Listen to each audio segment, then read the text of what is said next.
products are like tools. And even if you have best of the tools with yourself, you need to know how to use those tools. No technology, as I said, is inferior or superior. If we put this 1.25 billion brain, which none of the countries in this world have, we will do miracles.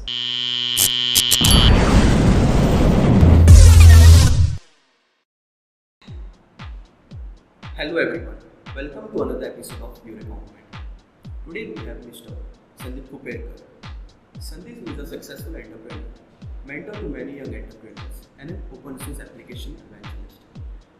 He is selected as a mentor of change for Atal Innovative Mission by NITI, Aayog, an initiative by Govt of India. Today he is going to share his journey with us and his Eureka moment. Hello Sandeep. Thanks for coming to Eureka Moments. So before we start, can you tell our audience something about yourself? About myself, it's been now 25 years in the industry, and for the last almost 15-16 years in open source technology, which happened to be my passion as well. I am going through this journey and I am seeing that my open source technologies are, gaining momentum. It's not that any technology is inferior or superior. All technologies by themselves are very good. But what is happening with the open source is it is relating to the cause. So as I always tell, the cause is something which attracts people. So even with your personal experience, you may see that if there is a cause, irrespective of that person, you get attached to the cause. And if you get attached to the cause, there is a huge momentum which happens. That's why open source, it touches the cause of the people. Cause is like giving the flexibility, giving the choice to adopt the technology, and same to the enterprises. And that's why we see why open source technology is growing. And I'm in this journey right from almost start, inception, along with NITI as well. So about me, I'm working on this, in this area of open source with full passion and trying to build something for our young generation. Thanks for the introduction, Sandeep. We'll start with our next round, which is the pitch deck round.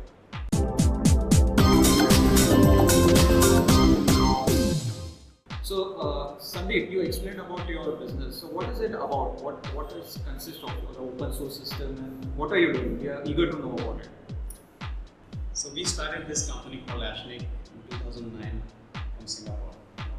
What we are trying to do is we are investing more in making solutions better through tools. Yes. Because products are like tools, and even if you have best of the tools with yourself, you need to know how to use those tools. Yes. How to put them together. And that is something what we are doing to actually. So we are bringing innovative solutions for the enterprises across the sectors. And then the technology becomes a key building block of the solution. So we never start with the technology, we start with the solution which addresses the business problem. And then we dig down and narrow down to the technology. So this is what we are bringing to the enterprises. Yes, that's good. So you mentioned about your services. So what market do you cater to and why? Today, if you see across the sectors, as I mentioned, what is really required is how to build the right solution for their business. And the core crux of this technology today is data. Entire enterprise landscape, if you see, data is important everywhere. Everything originates with the data. Yes. So what we are trying to do is that we are trying to build solution across the data. We are taking data for further analytics. We are trying to build sense out of this data, and that's where we are playing important role in building solutions which comprises of open source technologies. So my next question to you is that what are the differentiators in the solutions which you are providing vis-a-vis your competitors? Because as a landscape is considered, there are data analytics companies, big data companies, and also solution provider companies. So what are your differentiators when it comes to Ashnik versus them? We started building these solutions, and slowly what we saw that our enterprise customers were looking up to the product company in a way who can be part of our solution, and the implementation service providers who can be part of our solution. But we remained as a blueprint architect. So one analogy I would like to give here, like how you see Master Chef, So I also know all the ingredients. You also know the ingredients. What has to go into that dish. but only master chef knows at what quantity and the proportion of those ingredients should go into that dish. So we are trying to, become a master chef in solutions. So ingredients are there in the form of technology tools, but we are trying to bring it together in the right proportion for the enterprise across the verticals. And that's our USP. We don't just go and deploy the solution, but we try to build that solution as per their business requirement. So you said you provide a niche solution. So how do you approach the market? So what we try to do is we do a lot of hangouts, we do a lot of how-to sessions, we do a lot of roundtable conferences, and there is one very beautiful initiative recently we started 1 year back is Tech Insights. Okay. So under the name of Tech Insights, what we are doing is we are trying to bring insight for all these technologies. So that could be Docker, that could be Elastic, that could be Nginx, that could be Postgres, that could be Linux, and we try to bring our value proposition into that at the end by telling them what are the innovative solutions we have strived hard to build through these technologies. So these are the different ways we are trying to reach, to our audience and to our enterprise customers. You mentioned about your bespoke solutions, right? So, what are there any upselling or cross-selling opportunities in that also?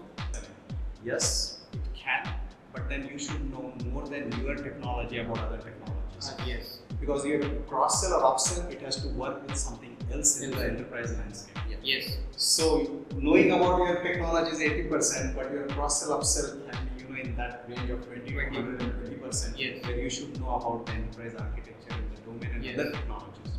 True. That's where it happens. So it has to coexist. No technology, as I said, is inferior or superior. They have to coexist. It's basically today, if you see what is happening is, customers are not choosing technology, okay? They are choosing the right fit technology. Right fit technology. Right. So this is very important. It's not about technology, it's about right fit technology.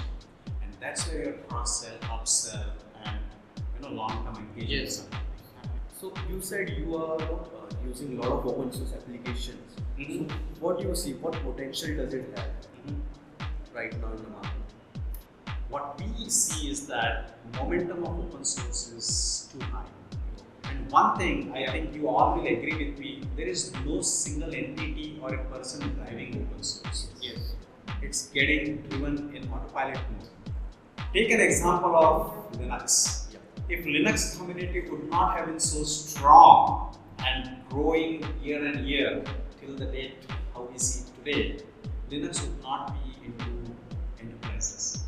Today it's a default platform in almost all the organizations and government tenders. Why?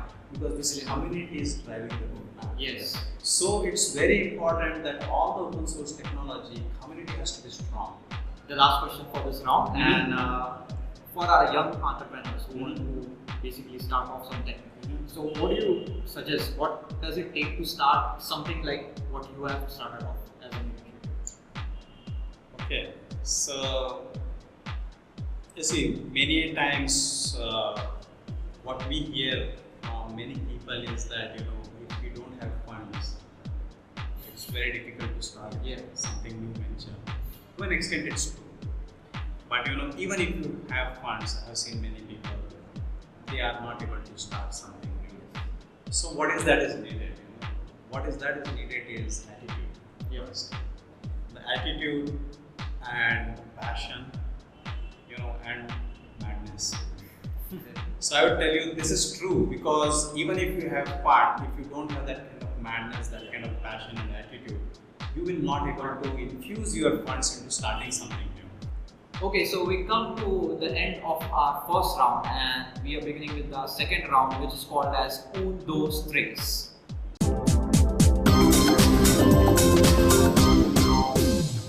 So first question, 3 things you will do forever. Not neglecting the health. So when I say health, it's very important. And second thing, enhancing, and I would suggest to every young generation as well, enhancing this piece of life to a stage where you can walk into any situation what life throws at you. Yes. This is very important, because you cannot prepare yourself for every situation what life throws at you, because you don't have control. Of course. You will prepare for 4, 5th will be new for you and you will struggle. Yes. What you can do is you can enhance this piece of life in a way that even if you walk into the hell, you are peaceful. And that is what is needed even if you are running a company, if you are working in a company, or if you are in a family. And third is very important is, loving the family. So this is something I will keep doing, whatever happens. Giving time to your family. Yeah, giving time to the family. More than giving things to the family, giving more time to the family. These are the things I will anyway keep doing. Whether I run a business, whether I do a social cause, wherever I am. Yeah, right. So we spoke a lot about your solutions, your company and initiative.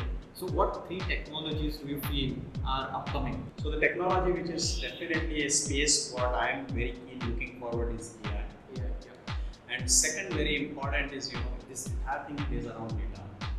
So definitely IoT is something which is it's not a rocket science but which is going to be essential. Yes. So it's something like we breathe. Breathing is essential.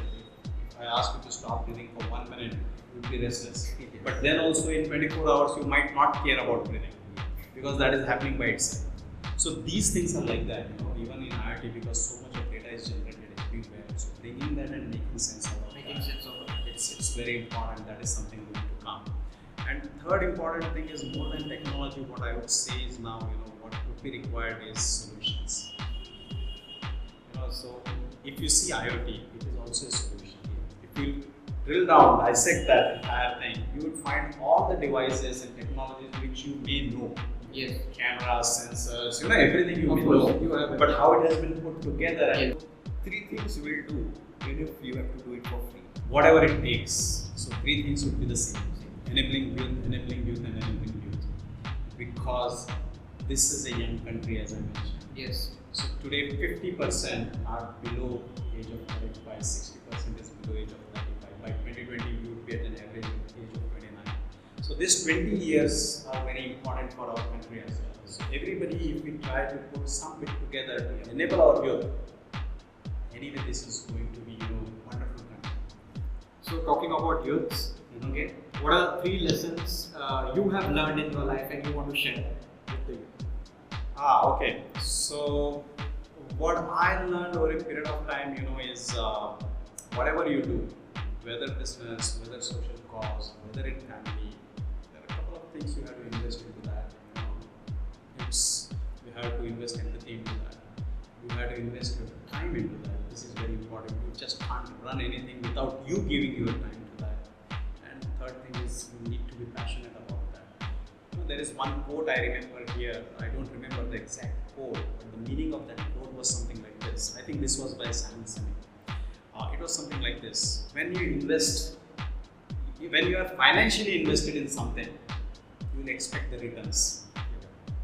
And when you are emotionally invested into something, you will strive for change. So 3 places you like visiting often?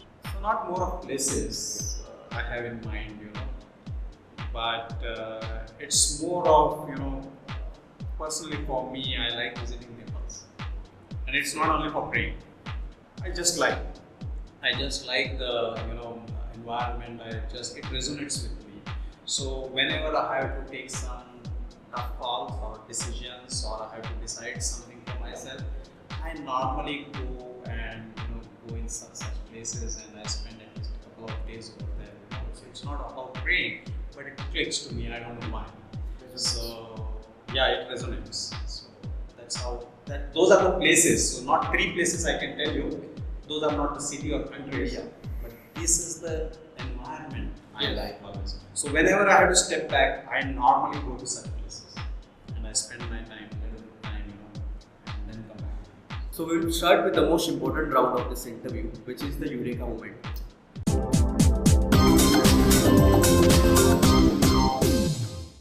So Sandeep, will you please share with us your Eureka moment?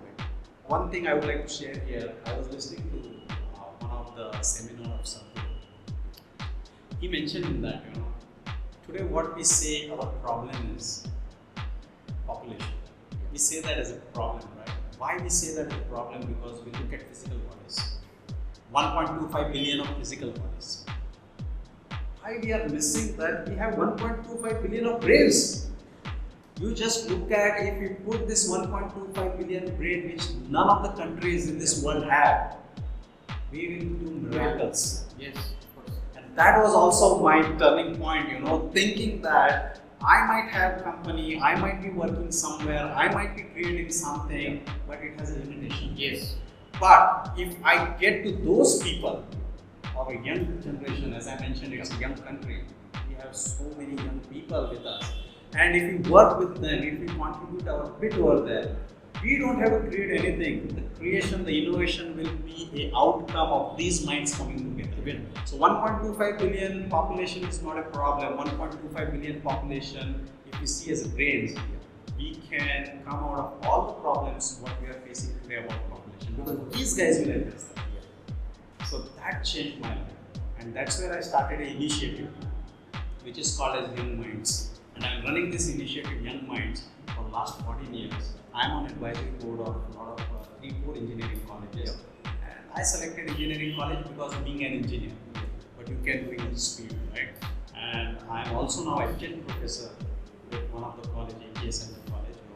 And this journey has brought me to be mentor of change with NITI. So what NITI is doing under this is enabling students, right? Yes. Because everybody understands that enabling students and yet youth is very important. Yes. So that's a nice Eureka moment, and thanks a lot for sharing your Eureka moment with us. So we are moving to our fourth and final round, which is called as a rapid fire round.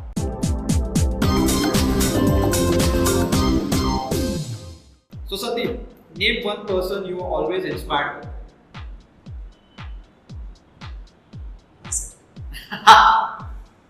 Okay, technological question. Choose between Kubernetes and Docker. Oh. They both complement each other actually. We can't choose now because Docker has Kubernetes into it. Swarm and Kubernetes. Okay. So I think now even if you choose Docker, you get Kubernetes. You don't have to choose. Okay, it's in there. What is the best compliment you have got? Yet to get. Yet to get.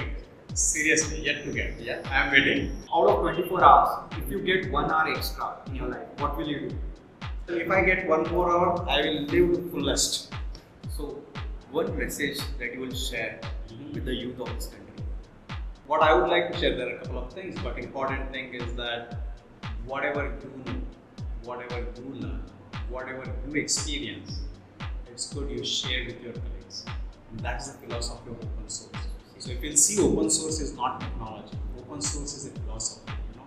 And why open source gain momentum? Because to coexist, because to interoperate, because to give you flexibility and choice. Similarly in our life, if we share what we know, that will only grow. So if you don't share what we know, things will not grow. So I think so for youth also it is very important. There are youth who have got some insights, have learned something. Please share with other others. So that's simple thing, but it normally doesn't happen. It doesn't happen. It should happen. So here we come to the end of our fourth round, and thanks Sandeep for sharing the insights and the initiatives which you have taken. And we wish you very well in your journey. It's been like 14 years you have been doing so, and I hope so you will be doing for next 100 years or so if things continue. Guys, if you enjoyed this video, then do like, share, Subscribe. Thanks a lot. Thank you very much.